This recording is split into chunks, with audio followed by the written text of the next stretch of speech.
It's time now for Media Watch with our own Emma James. Emma, thank you very much for joining us. You're starting with a look at a newspaper interview that many people here in the country are speaking about. Yes, absolutely. Everyone was waiting to hear what Alexandre Benalla would have to say for himself.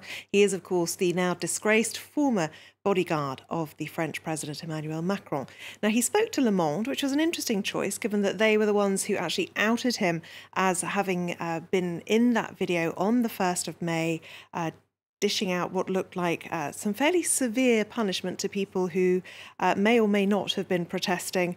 It's not entirely clear.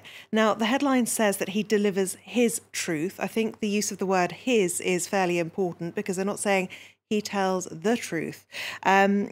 Lots of people have pored over the contents of this particular interview, but I think possibly the most interesting point is one that the Huffington Post has picked up on, and that is that he claims that he had made the exact same gesture before. The gesture that he made towards the protester on May the 1st, he says he did the same thing to Emmanuel Macron. Now, Huffington Post has created a video that shows exactly how the two events compare. We can take a look at those images now. And you do have to wonder, really, if Alexandre Benalla was actually joking when he said that. This was the May the 1st, his dealing with a protester. This is at the agricultural show in Paris in 2017. He was there protecting Emmanuel Macron. The arm goes round. There's even a caring little stroke of the head, which seems a little strange. Certainly very, very different to what we saw in the centre of Paris during these protests. Very rough treatment meted out to this particular gentleman.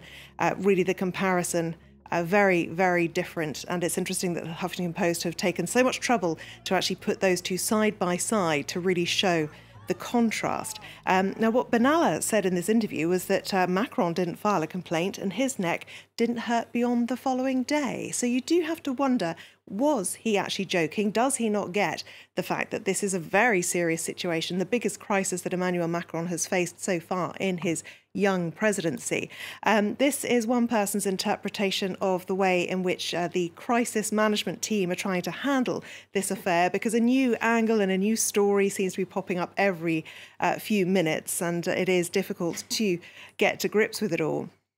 These figures show just how much it's affecting his popularity, because the latest polls show he's now dropped even further. So he's now far lower than he was at the beginning of his presidency, 32%. But this is a comparison with how he looks compared to previous presidents. And it has a lot of people asking whether he could even plummet as low as François Hollande, record lows for him, of course.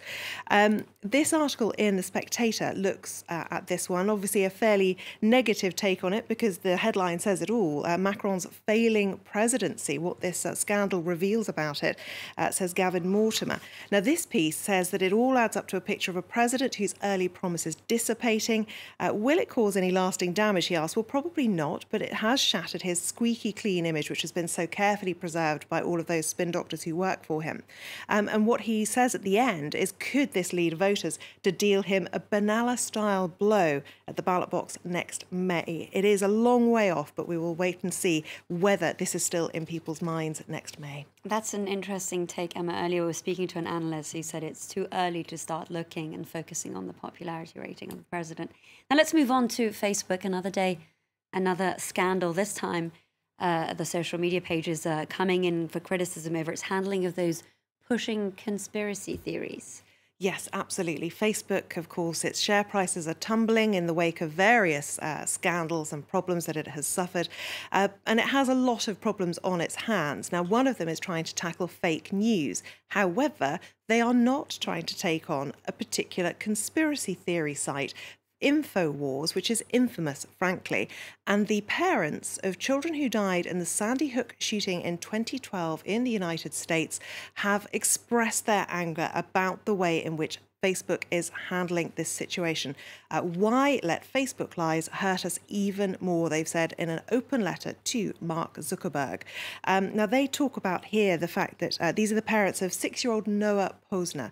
If I scroll down, you can see various victims of that shooting. So terrible, those images. That in the middle at the bottom there is 6-year-old Noah Posner. Now, his parents have written to Mark Zuckerberg saying terms like fake news or fringe conspiracy groups sound relatively innocuous, but they spell out exactly what it has meant for them.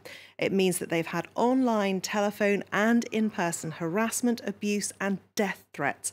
These are people grieving the loss of a child. Now, the issue was actually raised earlier this month when Facebook talked about the way they're trying to fight fake news and misinformation.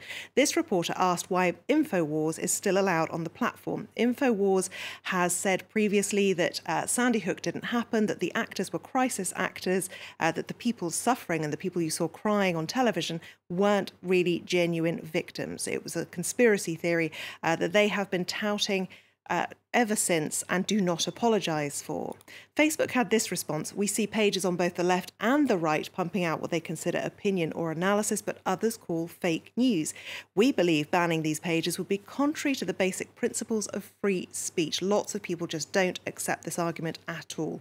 Dan Pfeiffer, for one, by refusing to ban InfoWars, Facebook is choosing to profit off a vile conspiracy theorist who harasses the families of the children killed at Sandy Hook. Please spare me the self-righteousness about freedom of speech. It is really quite shocking that this still has a place on Facebook pages. They talk about wanting to tackle fake news. They talk about wanting to stop the spread of fake news. But if a conspiracy theory isn't fake news, I'm not entirely sure what classes as that. Some people saying that the only way that we can effect change is to talk with or vote with our social media accounts and delete Facebook. It's becoming an increasingly big challenge, isn't it, Emma? Thank you very much for that roundup of the media.